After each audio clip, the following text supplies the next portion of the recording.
بسم اللہ الرحمن الرحیم۔ السلام علیکم ناظرین، تاریخ کی دنیا میں خوش آمدید۔ ناظرین، آج کی اس ویڈیو میں ہم آپ کو بہادر شاہ ظفر کی موت کی لازوال داستان سنانے جا رہے ہیں۔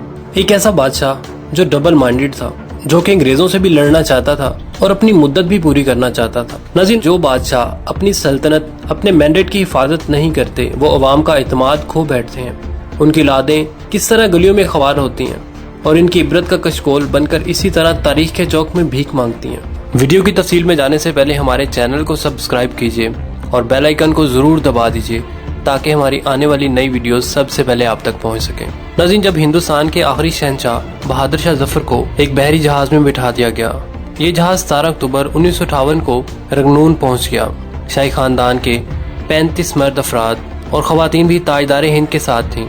کیپٹن نیلسن ڈیوس رنگنون کا انچارج تھا اور وہ بندرگاہ پر پہنچ چکا تھا۔ اس نے بادشاہ اور اس کے حواریوں کو وصول کیا اور دنیا کی تیسری بڑی سلطنت کے آخری فرمانروا کو ساتھ لے کر اپنی رہائش گاہ کی طرف چل پڑا۔ نیلسن بہت پریشان تھا۔ بہادر شاہ ظفر قیدی ہونے کے باوجود بادشاہ تھا اور نیلسن کا ضمیر گوارا نہیں کر رہا تھا کہ وہ بیمار اور بوڑھے بادشاہ کو جیل میں پھینک دے، مگر رنگنون میں کوئی ایسا مقام نہیں تھا جہاں بہادر شاہ ظفر کو رکھا جا سکتا ہو۔ وہ رنگنون میں پہلا جلاوطن بادشاہ تھا۔ ناظرین، نیلسن ڈیوس نے چند لمحے سوچا اور اس مسئلے کا دلچسپ حل نکالا۔ نیلسن نے اپنے گھر کا گراج خالی کروایا اور تاجدار ہند ضلع سبحانی اور تیموری لہو کے آخری چشم و چراغ کو اپنے گھر کے گراج میں قید کر دیا۔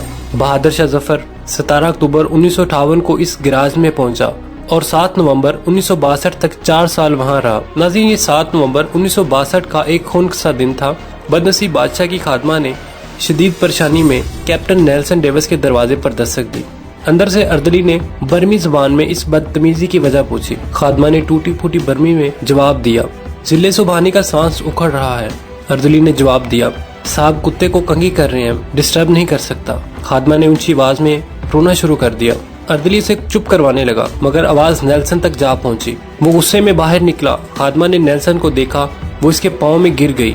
وہ مرتے ہوئے بادشاہ کے لیے گراج کی کھڑکی کھلوانا چاہتی تھی۔ بادشاہ موت سے پہلے آزاد اور کھلی ہوا کا ایک گھونٹ بھرنا چاہتا تھا۔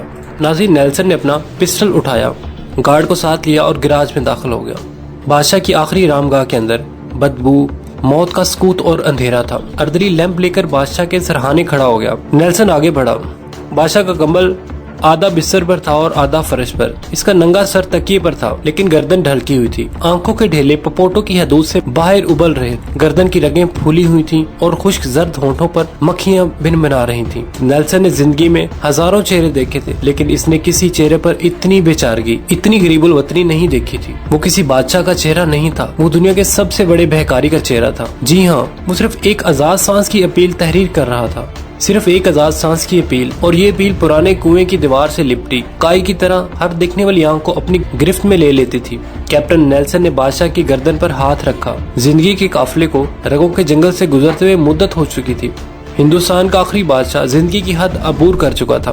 ناظرین، نیلسن نے لواحقین کو بلانے کا حکم دیا۔ لواحقین تھے ہی کتنے، ایک شہزادہ جواں بخت اور دوسرا اس کا استاد حافظ محمد ابراہیم دہلوی۔ وہ دونوں آ گئے۔ انہوں نے بادشاہ کو غسل دیا، کفن پہنایا اور جیسے تیسے بادشاہ کی نماز جنازہ پڑھی۔ قبر کا مرحلہ آیا تو پورے رنگنون شہر میں آخری تاجدار ہند کے لیے 2 گز زمین دستیاب نہیں تھی۔ نیلسن نے سرکاری رہائش گاہ کے احاطے میں قبر کھدوائی اور بادشاہ کو خیرات میں ملی ہوئی مٹی میں دفن کر دیا۔ قبر پر پانی کا چھڑکاؤ ہو رہا تھا، گلاب کی پتیاں بکھیری جا رہی تھیں تو استاد حافظ ابراہیم دہلوی کے خزاں رسیدہ ذہن میں 30 ستمبر 1837 کے وہ مناظر دوڑنے بھاگنے لگے جب دہلوی کے لال قلعے میں 62 سال کے بادشاہ بہادر شاہ ظفر کو تاج پہنایا گیا۔ ہندوستان کے نئے بادشاہ کو سلامی دینے کے لیے پورے ملک سے لاکھوں لوگ دہلی آئے تھے اور بادشاہ جب لباس فاخرہ پہن کر، تاج شاہی سر پر سجا کر اور نادر شاہی اور جہانگیری تلوار لٹکا کر دربار عام میں آیا تو پورا دہلی تحسین تحسین کے نعروں سے گونج اٹھا۔ نکارچی نعرے بجانے لگے، فوجی سالار تلواریں بجانے لگے اور کاسیں رقص کرنے لگیں۔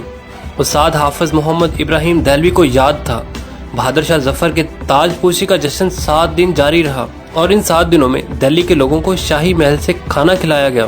مگر 7 نومبر 1962 کی اس ٹھنڈی اور بے مہر صبح بادشاہ کی قبر کو ایک خوش الحان کاری تک نصیب نہ ہوا۔ استاد حافظ محمد ابراہیم دہلوی کی آنکھوں میں آنسو آ گئے۔ اس سے جوتے اتارے، بادشاہ کی قبر کی پایتینی میں کھڑا ہو گیا، سورۃ توبہ کی تلاوت شروع کر دی۔ حافظ ابراہیم دہلوی کے گلے سے سوز کے دریا بہنے لگے۔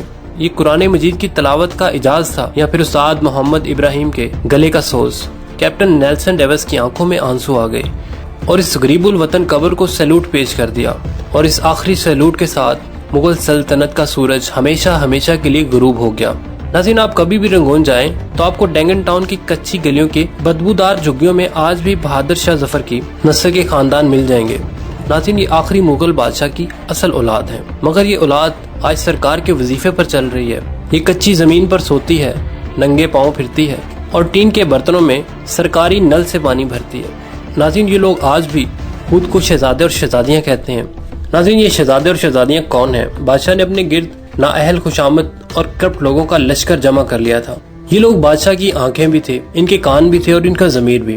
بادشاہ کے دو بیٹوں نے سلطنت آپس میں تقسیم کر لی تھی۔ ایک شہزادہ داخلی امور کا مالک تھا اور دوسرا خارجی امور کا مختار۔ دونوں کے درمیان لڑائی بھی بہت چلتی تھی اور بادشاہ ان دونوں کی ہر غلطی اور ہر کوتاہی کو معاف کر دیتا تھا۔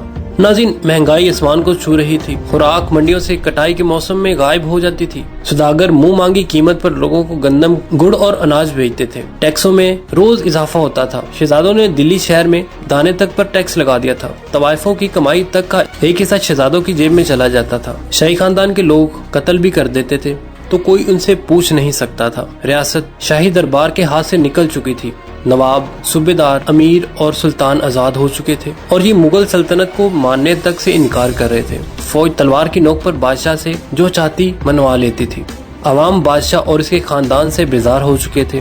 یہ گلی اور بازاروں میں بادشاہ کو گالیاں دیتے تھے اور کوتوال چپ چاپ ان کے قریب سے گزر جاتے تھے، جبکہ انگریز مضبوط ہوتے جا رہے تھے۔ یہ روز معاہدہ توڑتے اور شاہی خاندان وسیع تر قومی مفاد میں انگریزوں کے ساتھ نیا معاہدہ کر لیتا۔ انگریز بادشاہوں کے وفاداروں کو قتل کر دیتے تھے اور شاہی خاندان جب احتجاج کرتا تھا تو انگریز بادشاہ کو یہ بتا کر حیران کر دیتا تھا کہ ذل الہی، وہ شخص آپ کا وفادار نہیں تھا، وہ ننگ انسانیت آپ کے خلاف سازش کر رہا تھا، اور بادشاہ اس پر یقین کر لیتا تھا۔ بادشاہ نے طویل عرصے تک اپنی فوج بھی ٹیسٹ نہیں کی تھی، چنانچہ جب لڑنے کا وقت آیا تو فوجوں سے تلوار تک نہ اٹھائی گئی۔ ان حالات میں جب آزادی کی جنگ شروع ہوئی اور بادشاہ گرتا پڑتا شاہی ہاتھی پر چڑھا تو عوام نے لا تعلق رہنے کا اعلان کر دیا۔ لوگ کہتے تھے ہمارے لیے بہادر شاہ ظفر یا الیگزینڈر دونوں ایک برابر ہیں۔ مجاہدین جذبے سے لبریز سے، لیکن ان کے پاس قیادت نہیں تھی۔ بادشاہ ڈبل مائنڈڈ تھا، یہ انگریزوں سے بھی لڑنا چاہتا تھا اور وہ اپنی مدت شاہی بھی پوری کرنا چاہتا تھا۔ چنانچہ اس جنگ کا وہی نتیجہ نکلا جو ڈبل مائنڈڈ ہو کر لڑی جانے والی جنگوں کا نکلتا ہے۔ شاہی خاندان کو دلی میں ذبح کر دیا گیا، جبکہ بادشاہ جلا وطن ہو گیا۔ بادشاہ کیپٹن نیلسن ڈیوی کے گراج میں قید رہا، گھر کے احاطے میں دفن ہوا، اور اس کی اولاد آج بھی اپنی عظمت کا ٹوکرا سر پر اٹھائے رنگنون کی گلیوں میں پھر رہی ہے۔ یہ لوگ شہر میں نکلتے ہیں تو ان کے چہروں پر صاف لکھا ہوتا ہے، جو بادشاہ اپنی سلطنت، اپنے مینڈیٹ کی حفاظت نہیں کرتے، وہ عوام کا اعتماد کھو بیٹھتے ہیں۔ ان کی اولادیں اس طرح گلیوں میں خوار ہوتی ہیں، یہ عبرت کا کشکول بن کر اس طرح تاریخ کے چوک میں بھیک مانگتی ہیں۔ لیکن ہمارے حکمرانوں کو یہ حقیقت سمجھ نہیں آتی، یہ خود کو بہادر شاہ ظفر سے بڑا بادشاہ سمجھتے ہیں۔ جی تو ناظرین، کیسی لگی آپ کو یہ داستان؟ کمنٹ سیکشن میں اپنے خیالات کا اظہار کرنا مت بھولیے گا۔ پاک فوج زندہ باد، پاکستان پائندہ باد۔